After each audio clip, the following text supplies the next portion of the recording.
In this video, guys, I wanted to do a quick part 2 on when to use 89 octane in an 87 octane engine. It's now been quite a few months, and I'm happy to report that after really testing this for a while, I really can feel a difference when this Honda has 89 octane in it compared to 87 octane.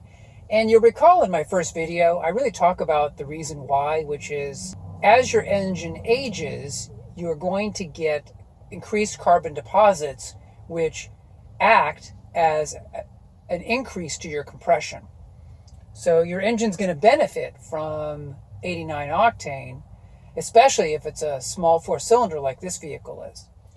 This vehicle is borderline underpowered, and I really notice a difference when I have the 89 octane in as opposed to just running straight 87. Now, the main way, and the reason why I really wanted to make this video, guys, is I thought of a way you can really test the difference. You guys out there, you know your cars, okay? You know how they shift going up hills that you always go over. When does it kind of downshift, right? Because it's as you go up a hill, a lot of times the car will downshift when you're under load. And if you put the 89 in, one of the things I think you'll notice, go ahead and try this. One of the things I think you'll notice is that the shift points change. What I notice is when I come to a hill, that often downshifts, right? Because you're going uphill and the engine doesn't have enough power, so it downshifts. And so it goes from fourth to third to get you over that hill.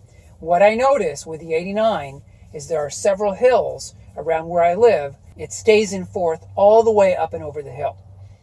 And I had an aha moment on that a couple of weeks ago. So I wanted to just make this quick video in the car here and share that with you guys, that I really think that you can test this out by remembering how your car shifts, filling it with the 89 octane, and then testing it and see if you get a difference. If you don't get a difference, no problem, right?